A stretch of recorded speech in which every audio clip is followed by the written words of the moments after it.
আসসালামু আলাইকুম সুপ্রিয় দর্শক, কেমন আছেন সবাই? আশা করছি সকলে ভালো আছেন।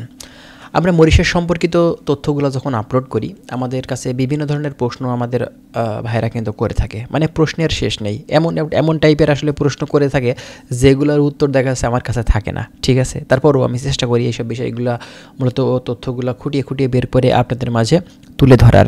তো আজকে মূলত আমরা একটা বিষয় নিয়ে কথা বলবো, ভিসা বিষয় নিয়ে। আমাদের এক ভাই জিজ্ঞাসা করেছে, ভাই আসলে মরিশাসের ভিসা আসলে খুব তাড়াতাড়ি বন্ধ হয়ে যাবে কিনা, যেহেতু দেশটি হচ্ছে ছোটো কান্ট্রি, এখানে আসলে কর্মী লিমিটেড পরিমাণ কর্মী কিন্তু নিয়ে থাকে। তো এ কারণেই আপনার বর্তমান সময়টাতে এখন আসলে কতদিন পর্যন্ত এই মরিশাসের ওয়ার্ক ভিসাটা খোলা থাকতে পারে, 2026 সালে আবার বন্ধ হয়ে যাবে কিনা, যেহেতু এখন বর্তমানে খুলে দিয়েছে। আজকে আমরা এইসব বিষয়গুলো নিয়ে কিছু গুরুত্বপূর্ণ তথ্য আপনাদের মাঝে দেওয়ার চেষ্টা করব। যারা নতুন এসেছেন, মরিশাস সম্পর্কিত বিভিন্ন ধরনের তথ্য আপনারা জানতে চান, অবশ্যই আমাদের চ্যানেলটি সাবস্ক্রাইব করে রাখবেন। আমরা নেক্সট টাইমে চেষ্টা করব প্রতিনিয়ত আপনাদের মাঝে বিভিন্ন ধরনের ইনফরমেশনগুলো আপনাদের সামনে শেয়ার করার। ঠিক আছে, চলুন তাহলে কথা বেশি না বাড়িয়ে আমাদের যে মূল ভিডিও আছে আমরা সেটা স্টার্ট করি। ফার্স্ট অফ অল আপনাদেরকে বলি, মরিশাস দেশটা দীর্ঘদিন ধরে বন্ধ ছিল। আমরা কিন্তু অনেক দিন চেষ্টা করেও এই দেশটাতে যেতে পারিনি। রিসেন্টলি দেশটা কিন্তু খুলেছে। Garments sector, bakery sector, building construction sector সহ বেশ কিছু ছোটো সেক্টরে কিন্তু বর্তমানে এখন কর্মী নিচ্ছে। তো এখন অনেকেই বিভিন্ন ধরনের প্রশ্ন করছেন এই মরিশাস সম্পর্কিত বিষয়গুলো নিয়ে। এই মরিশাস দেশটি কি হঠাৎ করে বন্ধ হয়ে যাবে? কতদিন নাগাদ খোলা থাকতে পারে?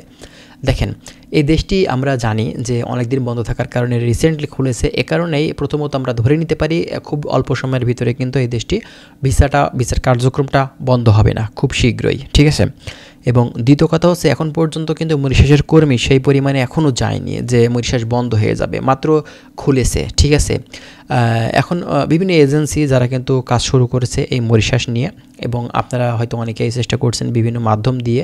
এই কারণেই নতুন করে যারা ট্রাই করছেন বা নতুন করে যারা ফাইল দিয়েছেন, তারা হয়তো অনেকে এইসব বিষয়গুলো জানতে চান যে ভাই আমি তো ফাইল দিয়েছি, আসলে এই মরিশাসের ভিসাটা বন্ধ হয়ে যাবে কিনা। আসলে এই দেশটি যেহেতু ছোটো, হ্যাঁ কথা কিন্তু সত্য যে এই দেশটা ছোট দেশ। এই দেশটাতে কিন্তু আসলে কর্মী যে সব সময় অ্যাভেলেবলভাবে নেয় তা কিন্তু না। বাংলাদেশ থেকে তারা কিন্তু কর্মী বেশ কিছু তারা কিন্তু নিয়েছে। ঠিক আছে, এখন পর্যন্ত মরিশাসে অনেক বাংলাদেশি ভাই কিন্তু কাজ করছে এবং নতুন করে আবারও কিন্তু তারা সুযোগ দিয়েছে। তবে বিগত দিনগুলোতে বন্ধ থাকার কিন্তু বেশ কিছু কারণ আছে। বাংলাদেশিরা সেখানে অবৈধভাবে কিন্তু বিভিন্ন ধরনের খারাপ কার্যক্রম করে থাকে। এছাড়াও দেখা যায় যে আপনার বাংলাদেশিরা সেখানে অবৈধভাবে দেখা যায় বৈধভাবে গিয়ে এক কোম্পানিতে অন্য কোম্পানিতে ট্রান্সফার হয়ে যায়। মূলত আপনার হচ্ছে অবৈধভাবে কাগজপত্র করে না, বিভিন্ন ধরনের ক্রাইম করে থাকে। এসব সমস্যার জন্যই কিন্তু অনেক সময় আমরা দেখি যে মরিশাসের ভিসার যে জটিলতা সেগুলো কিন্তু বেড়ে যায়। তো আমরা বর্তমান সময়টাতে এখন যতটুকু আপনাদেরকে ক্লিয়ার করে বলতে পারি সেটা হচ্ছে এই মরিশাস দেশটির ভিসা কেবল শুরু হয়েছে। ঠিক আছে, এখন বন্ধ হওয়ার কথা না। এদের যতক্ষণ না পর্যন্ত তাদের কর্মীর সংকটের সমাধান না হচ্ছে ততক্ষণ পর্যন্ত কিন্তু মরিশাসের ভিসাটা বন্ধ হচ্ছে না।